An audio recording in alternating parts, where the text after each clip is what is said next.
Sulfur is a secondary nutrient. You actually need quite a few pounds per acre with almost any crop you're going to raise. So today we're going to talk about sulfur, what you should be looking for in the soil test, and how to fertilize best with this particular nutrient.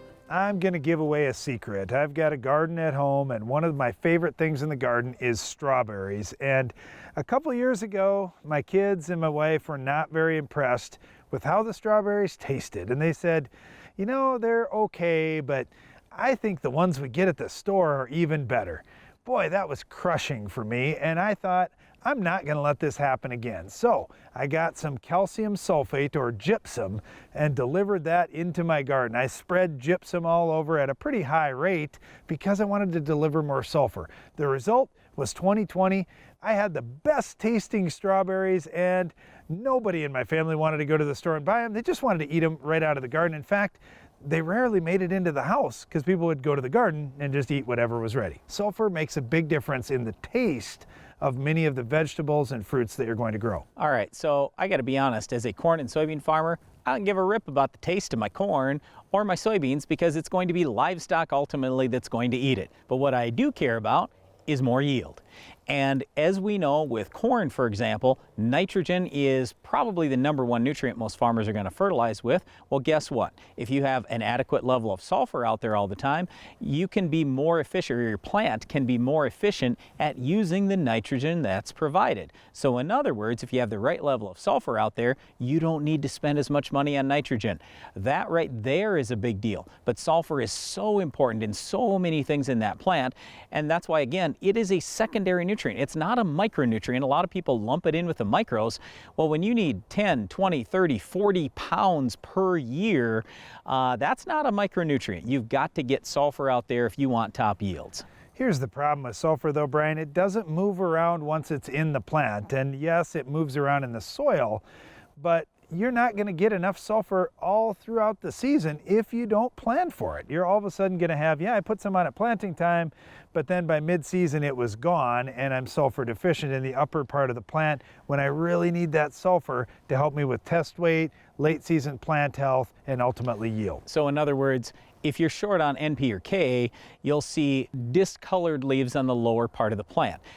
Low phosphorus is purple, low nitrogen or potassium, yellow leaves on the lower part of the plant. With sulfur, it's going to be on the upper part of the plant. That's where you'll see the yellow leaves if it gets super severe and you've got a major deficiency out there. But the whole thing here is Darren mentioned how it does move in soil. It doesn't move in the plant, but it does move in soil.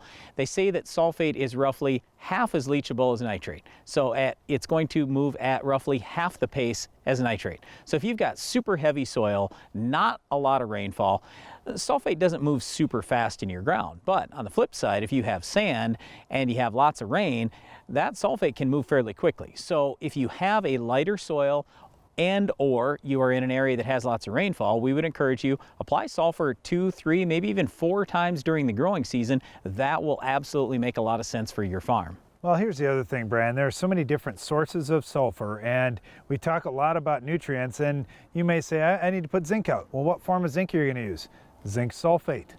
Oh, well, you want to put copper out. What form of copper do you use? Copper sulfate.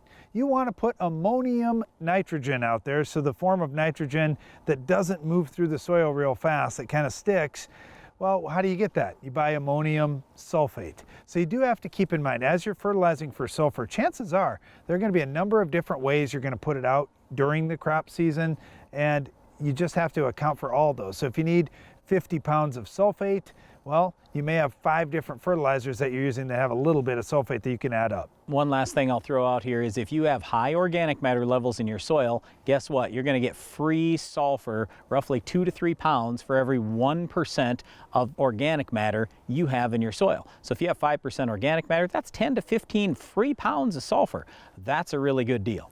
What we'd encourage you to do is check out the Ag PhD Fertilizer Removal app, look at your crop, look at the sulfur needs, and make sure you're fertilizing with sulfur. Most years, you will find that sulfur doesn't stay in the soil super well, especially in that light soil where you have lots of rain. So be adding sulfur on a fairly regular basis if you want high yields and good tasting vegetables. Well, sulfur will definitely help your crop yield more, but it'll also help your crop fend off our weed of the week.